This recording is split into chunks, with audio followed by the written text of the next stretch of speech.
Bismillahirrahmanirrahim. Assalamualaikum warahmatullahi wabarakatuh dan selamat sejahtera kepada semua. So, pada kali ini kita akan membincangkan mengenai penyiasatan saintifik. Ini merupakan sebahagian daripada kandungan bagi kimia KSSM untuk tingkatan 4. Untuk standard pembelajaran iaitu apa yang perlu pelajar capai, di akhir video ini, pelajar boleh mereka bentuk eksperimen untuk menguji hipotesis. Okey, jadi kita akan tengok mengenai kaedah saintifik. Okay, so kaedah saintifik ni sebenarnya kita dah, kamu semua dah belajar daripada tingkatan 1 lagi mengenai kaedah saintifik. So pada kali ini cikgu akan buat ulang kaji sedikit sajalah. Cikgu akan membaca sekali lalu saja, memandangkan kamu semua pun sudah mengenali kaedah saintifik. So kaedah saintifik bermula dengan membuat pemerhatian. Okay, seterusnya diikuti dengan membuat inference. Inference ni adalah sebab kepada pemerhatian. Seterusnya adalah kita mengenal pasti masalah. Okay, berdasarkan pemerhatian yang kita buat. Okay. Langkah seterusnya adalah membuat hipotesis. Hipotesis ni adalah rekaan bijak. Okay. Seterusnya kita mengenal pasti pemboleh ubah. So pemboleh ubah ini ada 3, iaitu pemboleh ubah dimanipulasi, yang kedua pemboleh ubah bergerak balas, dan yang ketiga adalah pemboleh ubah dimalarkan. Okay. Seterusnya kita mengawal pemboleh ubah. Okay. Kita nak kawal pemboleh ubah tu macam mana yang kita nak kontrol pemboleh ubah tersebut. Okay. Seterusnya kita pergi kepada merancang eksperimen. Okay, untuk merancang eksperimen ni kita perlu senaraikanlah apa bahan, radas dan juga prosedur yang perlu kita lakukan. Seterusnya adalah mengumpul data. Mengumpul data ini mestilah di dalam bentuk jadual. Data yang boleh dikumpul adalah dalam bentuk pemerhatian, mungkin masa atau jarak, panjang, jisim, itu semua adalah data. Seterusnya adalah mentafsir data. Untuk mentafsir data pula, data tersebut akan ditafsir, dia punya pattern, trend dia, selalu kita ubah dia dalam bentuk graf dan juga perbincangan. Okay, untuk kita tahu dia punya trend macam mana. Dan akhir sekali adalah kita membuat kesimpulan, iaitu sama ada kita menerima ataupun menolak hipotesis yang telah kita buat, dan akhir sekali adalah menulis laporan. Okey, jadi untuk memudahkan kamu untuk memahami dengan lebih lanjut mengenai penyiasatan saintifik ni, eloklah kita bincangkan soalan latihan yang cikgu dah pernah bagi pada kamu pada minggu lepas. So ini merupakan satu contoh soalan yang mungkin akan ditanya dalam peperiksaan, terutamanya dalam kertas 2 bahagian C. Okey, dulu kita ada kertas 3. Kertas 3 ni adalah merancang eksperimen lah, tapi sekarang kertas 3 dah tak ada, digantikan dengan ujian amali lah. Tapi soalan eksperimen tetap juga ditanya di bahagian C. Ini adalah contoh soalannya, iaitu 3 helai kain yang bersaiz 10 cm x 10 cm masing-masing dibasahkan dengan 20 cm padu air sering. Kemudian ketiga helai kain tersebut dilipat dengan cara berlainan dan dibiarkan kering pada suhu bilik. Masa yang diambil untuk setiap helai kain menjadi kering direkodkan. Okay. So ini sebenarnya adalah kita suatu masalah lah. Masalah kita nak tengok kadar pengeringan kain yang berbeza terhadap saiz kain yang berbeza. Okay. So bila mana kita dapat soalan ni, pertama sekali yang kita perlu kenal pasti adalah dia punya pemboleh ubah. Okay. So kita tengok kat sini ada macam-macam objek, bahan, radas kat sini kan. Jadi kita gariskan dulu apa maklumat yang ada. Kita ada kain bersaiz 10 cm. Kita ada 20 cm padu air. Kita ada kain dilipat dengan cara yang berlainan. Dan kita ada masa yang diambil. Okay. So semua ini adalah pemboleh ubah dalam eksperimen kita. So kita kena kenal pasti dulu, ini adalah pemboleh ubah apa? Pemboleh ubah. So 3 helai kain bersaiz 10 cm padu, 10 cm padu, ini adalah sama. Ada 3 helai kain dan ketiga-tiganya saiznya adalah sama. Maka ini kita katakan dia pemboleh ubah dimalarkan. APD. Pemboleh ubah dimalarkan.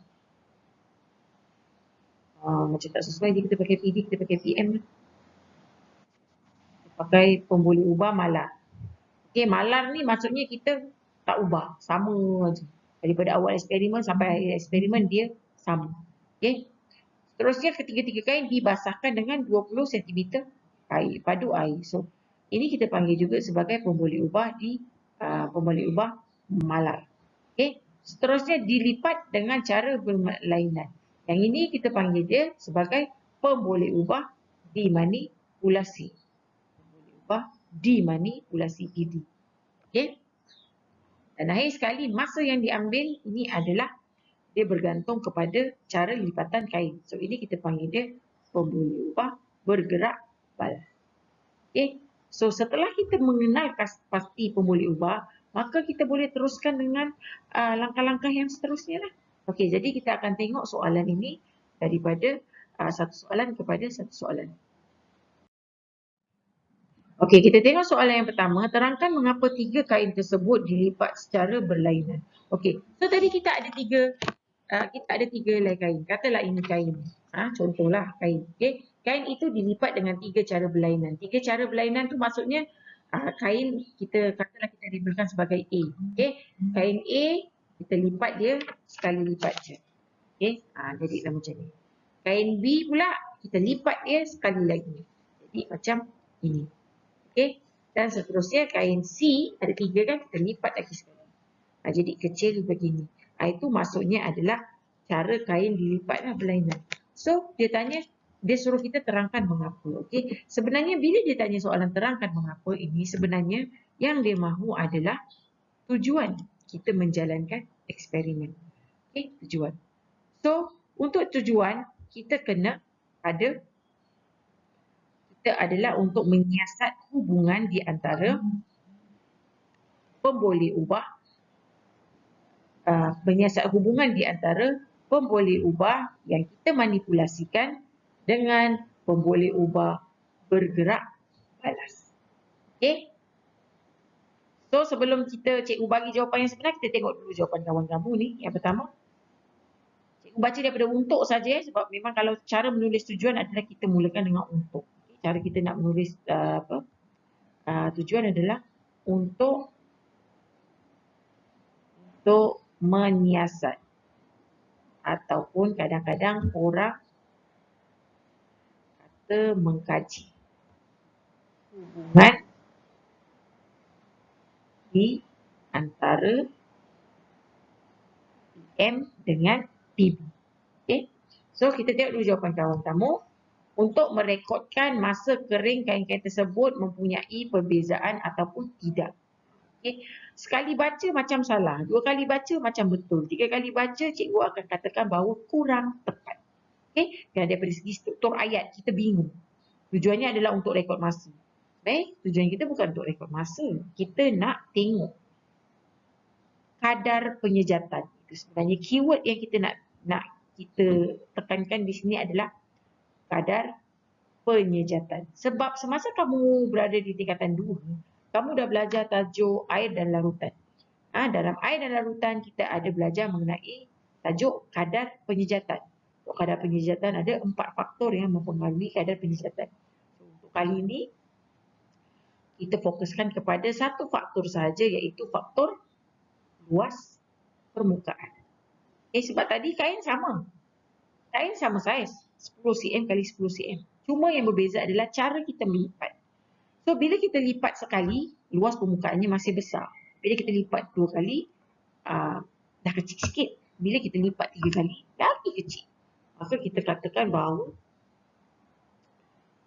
luas permukaan lah. Luas permukaan dia kecil ke besar. Okay. Terusnya kita akan tengok kadar penyejatan. Okay. Jadi berbalik pula kepada jawapan kawan kamu tadi, kita katakan kurang tepat lah untuk jawapan yang ini. Kita ikut jawapan yang kedua. Untuk menyiasat masa yang diambil di antara kain yang dilipat itu untuk mengering. Okay, so jawapan dia pun kurang tepat. Sebab bila kita kata tujuan, seperti mana cikgu beritahu tadi, kita kena kaitkan pemboleh ubah manipulasi dengan pemboleh ubah bergerak balas. Jawapan dia tepat adalah untuk menyiasat atau mengkaji hubungan di antara pemboleh ubah yang kita manipulasikan, iaitu luas permukaan kain dengan kadar penyejatan. Okey.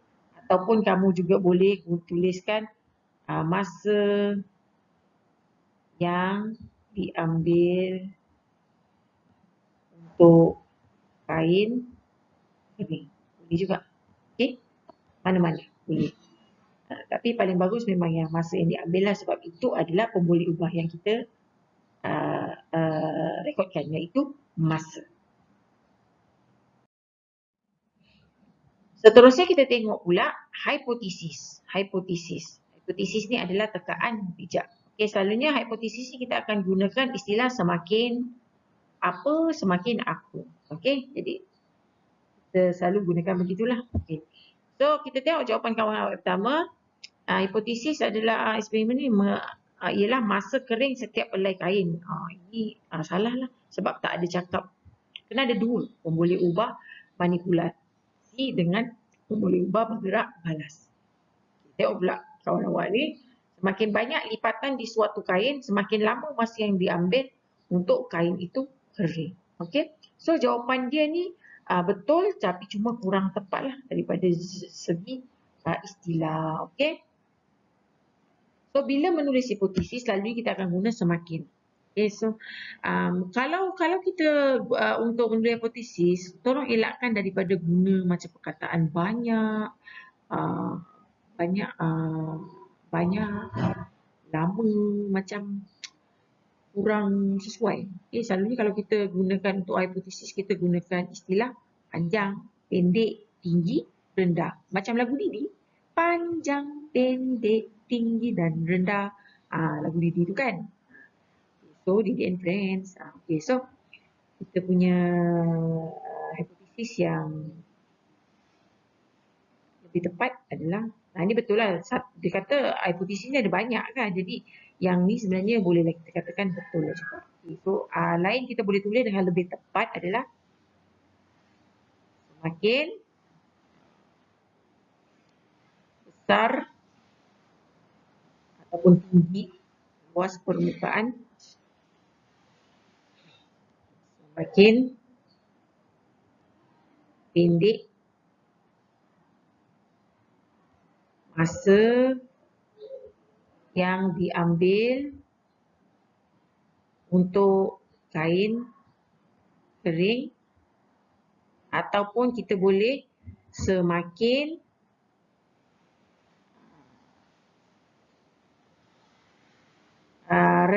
semakin tinggi kadar penyejatan. Okey, ini pun betul juga. Boleh guna mana-mana satu istilah. Yang istilah yang konsisten yang atas lah, semakin besar luas permukaan. Ini kita punya pemboleh ubah kita manipulasi. Dan kemudian kita ikuti dengan pemboleh ubah bergerak balas, iaitu sama ada kamu gunakan masa ataupun kadar penyejatan. Dua-dua pun betul. Seterusnya kita pergi kepada inference. Inference ini adalah sebab kepada pemerhatian. So, pemerhatian kita akan dapati bahawa semakin besar luas permukaan kain, semakin tinggi kadar penyejatan. Maknanya lebih cepat dia kering. Okay? So, inference, kita tengok kawan kamu ni, masa yang diambil untuk kain kering mengikut cara lipatan setiap kain. Mesti ada sebab. Mesti ada sebab. Kain yang dilipat dengan lebih banyak mengambil masa yang untuk kering berbanding kain yang dilipat dengan sedikit. Okay. So, sebagaimana cikgu cakap tadi, inference ini merupakan penyataan saintifik. Okay. Jadi, kalau kita nak tulis, kita kena tuliskan dia punya sebab lah. Sebab kepada pemerhatian. Masa kita kena tuliskan pemerhatian terlebih dahulu. So, pemerhatian kita adalah kain, kita tadi gunakan istilah A, B atau C kan tadi. A untuk kain yang lipat sekali, B untuk kain yang lipat 2 kali, C untuk kain yang lipat 3 kali kan. Kain A, B, C, pilihlah. Katalah cikgu pilih kain A, B, C. Katalah cikgu pilih kain A.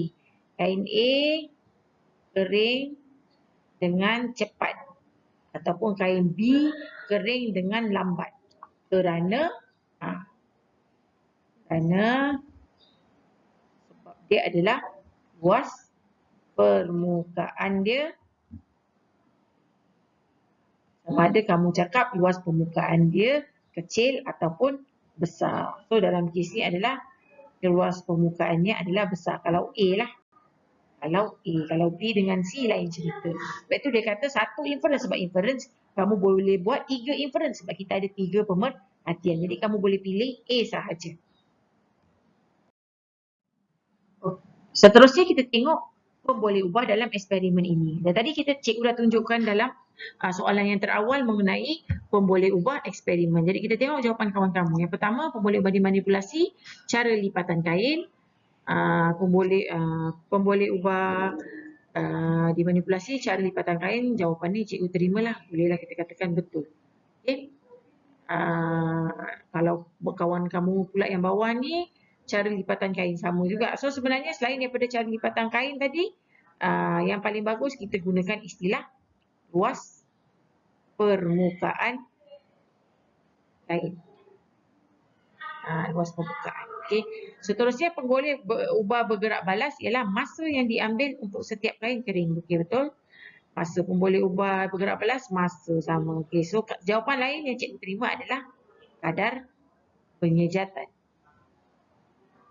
Dan lain sekali adalah pemboleh ubah dimalarkan.